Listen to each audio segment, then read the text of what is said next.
Hey guys, so here is the K40 RLS2. This is K40's latest and greatest, newest windshield mount detector that's got all their different bells and whistles. Came out recently, retails for 400 bucks, and I've got a unit here for testing purposes, so I'm going to go ahead and share my experiences running the unit, share with you some performance testing results, some of the benefits, places where it can use improvement, and just kind of the overall impressions running the unit in the real world, and also some testing results for this review. So with that said, let's just do a quick overview as far as what the unit is. Basically, this is their radar detector. They've added in some cool features. The main thing that they've added in is their blind spot filtering technology, which actually works really, really well. Probably the two most important things that I would say for any radar detector is, number one, its performance. You know, how well it can actually detect radar. The other thing, these days perhaps even equally important, is the ability to filter out false alerts. And one of the hardest false alerts to filter out are cars that have those blind spot monitoring systems, and it's tough for pretty much every radar detector on the market today. Nobody can do it completely perfectly. However, the implementation that K40 has put into this RLS2 is actually one of the best blind spot filters I've seen out of any product on the market today. It actually works freakishly well, to the point where sometimes I'm driving around and it's so quiet that I'm thinking it's not working, and I'll actually, hit it real quick with K-band for my radar gun just to make sure that it is on, and it is, because it's just that quiet. So it actually does a really, really great job in terms of false alert filtering. And that's actually one of the best things that they've done. I'm not sure exactly how they've done it. It's similar to TSR and TMF, that there is a bit of a penalty that they introduce in terms of a delay, and you can't actually turn their filter off if you want full performance, and so their filtering is always going to be enabled, but fortunately it does actually do a great job. It's one of the best blind spot monitor filters available on the market. In terms of the performance, there's really nothing special about this unit. This is an evolution of their older products. Before this one was the K40 RL100, and this is basically the exact same thing with a different name, a different case, and the new K-band blind spot filter. Otherwise, it's the same thing. It's the same radar detection performance you'll get in their expensive custom installed units like the RL360i. The radar antenna that they've used for detection, it's pretty dated at this point. They haven't improved it or changed it, recently at all. And so you're going to get pretty lackluster performance. I did a test, set up a radar gun and ran a whole bunch of different detectors one by one against the radar gun just to see how the range compared. Definitely got beat by other detectors in this price point, such as the V1, the Max 2, and the Redline. They're all 400 to 5 or even 600 for the Max 2. But other detectors, even for $400, smoke this guy. So this guy does not compete in terms of range with other detectors at this price point. It did beat the top-end Cobra, which is great, the SPX 7800BT. It did beat the Cobra in my testing. However, it was roughly equivalent to the Whistler CR85, which is a detector that you can get for about a third of the price. And so it's competing with detectors that you can get for 130, 150 bucks, kind of in that range. So in terms of radar detector performance, there's really nothing special about it. And it's kind of interesting considering they use the same technology in their detectors that cost like $2,000 or whatever they're charging for their like high-end radar detectors. So it's pretty wild on that note. So nothing special as far as radar detection, and I'm going to be putting on a test within the next week and a half or so, pitting this guy against a whole bunch of other detectors, both the high-end ones as well as some of the affordable ones, just to kind of get a feel of like really how well it does against a whole bunch of different radar guns, different bands, all that stuff. So stay tuned, you'll see more reviews and test results coming from this guy in the near future. But my initial test results with this, really not looking good. And that's both a combination of bench testing in the lab as well as also on the road setting up radar courses. So nothing special as far as radar detection. In terms of false filtering, like I said, it's actually phenomenal in terms of filtering out blind spot falses. There are other ways that it has of filtering out false alerts too. This guy has a GPS chip built in. And with that GPS chip, it can do a number of things. It can tell you, like your speed and your direction that you're traveling right there on the screen, which is pretty handy. It also has a feature right here called Quiet Ride. See that button? Basically what you can do is if you press that, Quiet Ride 25. You can actually set what speed you want it to mute all the signals. So if you're traveling, let's say, 30 miles an hour, go ahead and let it lock. Quiet Ride set. Okay, got the volume turned down a little bit. We'll turn it on. But so now if I'm driving, anytime I'm traveling below 30 miles an hour, it's just going to automatically mute my signals for me. And if you want to just see that real quick, we'll go ahead and hit it with K-band. and you'll see 9. So there we go. That's the signal strength right there. And you'll see I get no audio alert whatsoever. But if we go ahead and turn that feature off, Quiet ride off. okay, we'll go ahead and turn it off, and now you'll see Quiet ride set. once it locks. Now when I hit it with radar, K-band.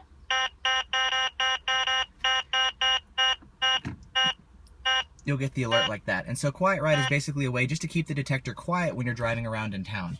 K40 calls it an exclusive feature, which I find a little bit strange considering that exact feature is available on a ton of other products. In fact, the Uniden LRD 950 has the exact same feature with the exact same name. They also call it quiet ride. Escort calls it cruise alert, where you just set a speed and it mutes signals below that speed. In Valentine, you can get it with Savvy, you can get it with Savvy emulation, you can get it with Yavi 1, with Stealth Assist, so this feature is definitely available in other products. I don't know why they call it an exclusive feature. It's just, I don't get it, because it's available, with a bunch of other people. Now, speaking of GPS, the GPS chip in this guy is actually quite good. It's actually better than the one in the Max and the Max 2. One of the common complaints with that detector is that the GPS chip kind of sucks, and it really sometimes is tough to acquire a signal, or it loses a signal frequently. This guy does actually do a better job. For example, I can sit in my living room and it's able to acquire and maintain a GPS lock, while the Max would never do that. Sometimes the Max will lose a signal just because there's tree cover around and stuff. So this guy, the GPS chip, definitely does do a better job. However, it's definitely lacking in some features in terms of the way it actually uses that GPS chip. For example, it has no ability to do GPS lockouts, where you can say, hey, this is a false alert, it's a stationary false alert, it's the same grocery store, drugstore that I pass every time. I want you to go ahead and learn this signal, lock it out, and don't alert me to this again. This detector does not have that feature. There have been some legal issues with K40 in the past, so I don't think that they're going to be bringing that feature out. But it would be something really nice, because again, you can get that with Valentine, with Beltronics, with Escort, with Uniden, with a ton of other manufacturers, but it's not available here, and that's one of the most important features you can get with GPS. What you have instead is this button right here that says mark, where basically you can say every time I pass by this signal, or this location, I want you to alert me. Marked to alert. So this is great if you want an alert every time you drive past a school zone or a red light camera or anything like that. You can just have it automatically, ding you every time. And if you want to remove that, you just press it again. Marked location removed. Now, speaking of red light cameras, this guy does not have any sort of database built in for red light camera alerting the way you can get in, Whistler, Cobra, Escort, Beltronics, Uniden. Tons of other people are now offering red light camera alerts built into their detector. This guy does not have it. If you look on the side, you'll see there is no USB port whatsoever. You've got volume controls and power on that side. And on this side, there's just nothing. So there is no USB port. There is no way of updating this unit, of doing any sort of firmware updates, or of updating a red light camera database if there was such a thing. The only thing you can do is just manually mark locations like that. There is also the ability, I never really found that feature useful. Maybe some people like it, but I never use that feature. There's another feature for overspeed, where if you're going above a certain speed, it'll actually notify you, and they pitch it as if you're driving around and you want to be notified if you're going over 80 miles an hour, or if your kids are speeding or something, you can have the detector automatically say, hey, you're driving too fast, slow down. So that feature exists. I never use it. I don't find it useful personally, but I'm sure some other people would find that helpful. One other thing is it does display your speed and direction right here on the screen, which I do like. I'm a little directionally challenged sometimes. I get confused as far as, which way is north and east, and, which way do I need to turn here at this intersection. And so I really like actually having a digital compass. It's not necessary on a radar detector necessarily, but if the feature is available, I do like that feature.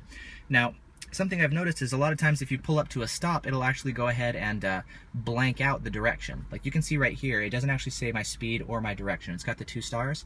That's normal because I haven't actually been driving. I'm stationary, so it's not going to give me my speed. As I start driving, it'll update that. Well, a lot of times it'll just get rid of your direction. So if you pull up to a red light and you were traveling north, you stop, after a little while it'll actually go ahead and get rid of your speed, and you think was I going north or south? Do I need to make a right to go east? That kind of stuff. It'll actually get rid of the direction, and so you're like, oh man, now that I can actually look at the detector, because I'm stopped safely, the direction is gone. So that's just kind of a weird little thing that I wish they would fix, but again, there's no USB port, so there's no way to do any sort of firmware update. So whatever. It has features. Not too terribly excited about the features that are available, but those are kind of the GPS features that are available. It is also missing any sort of Bluetooth support whatsoever. that's kind of one of the new things that's coming out with a lot of detectors is integration with your phone, and either posting alerts to the cloud, or using your phone as a dedicated display, or configuring your detector from your phone. Like, it's really nice having Bluetooth support. There is no such feature available here at all. And again, that's available on Escort, Beltronics, Valentine, Cobra, even. Like, a ton of people are now doing Bluetooth stuff, and that's not available here on the K40. So, as you can see, yeah, it does seem like it's missing a lot of stuff. The radar detection performance is really nothing special. It's basically, its claim to fame is that it can be a really, really quiet detector. It actually does a great job of filtering out blind spot falses, and the quiet ride feature, when working in tandem with that, actually works really well. Again, you don't have GPS lockouts, but it actually still does do a pretty good job around town with a combination of quiet ride and with the false alert filtering. Does that make this detector worth $400? Ugh, that's a tough call. I mean, generally the way K40s are sold is there's a pretty hefty markup in them, so dealers like to sell them because of that. And so dealers, and again, K40 does not sell directly. They only sell through their distributors. And because of the markup, they'll like to recommend them. And that's usually, it's given as a, you know, they'll say, hey, buy this product because of blah, blah, blah, it has these features. But if you take the time to do your research, there's other products out there that are going to give you better performance for less money, you know? And so it's really, really tough to say, like, who is this detector best for? It's a $400 detector, and for the exact same amount of money, okay, the V1 costs $400, you can get similar false filtering, much better performance, a ton more useful features, no GPS, to be fair. You do have to do some accessories to get the quiet ride, low-speed GPS meeting. But in my experience, you know, in my opinion, I think it's a better all-around package.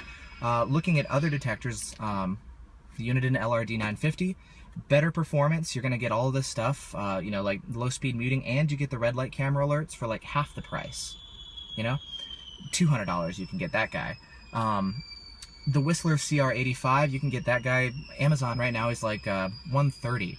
You get similar performance. Again, no GPS. You can get the CR90 if you want that for the GPS and the red light camera alerts. But you can get similar performance for a third of the price. You know, like, I'm having a tough time justifying who this would be a good detector for. I guess if for whatever reason you think the K40 name is like something special, it's not, but some people believe it is, and fine, okay. If you're really into that, this is an option.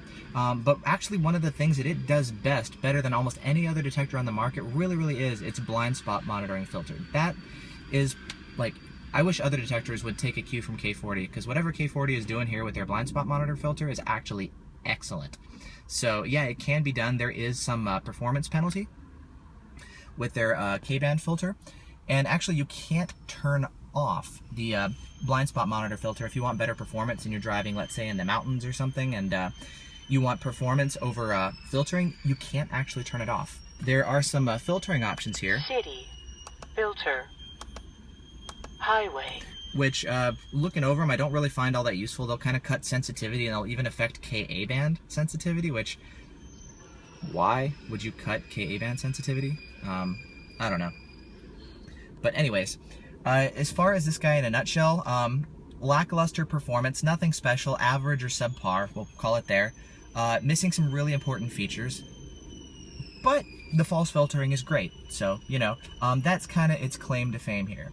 Again, this guy retails for $400. I probably wouldn't recommend it, but if you're looking for something that does an excellent job of filtering out false alerts similar to the V1, here's another option for you. And again, you know, competition is a great thing, and I'm really glad to be seeing other people coming out with different options like this. So just means that at the end of the day, we've got more products, more competition, and better features for all of us. So, you know, at the end of the day, I'm really glad to see that this product is coming out. This is a review sample, retail copy that I acquired from K40radar.com. Bought one from them, and I'm going to be returning it once the review is all done. So thank you to them for hooking me up with a retail unit here for testing purposes.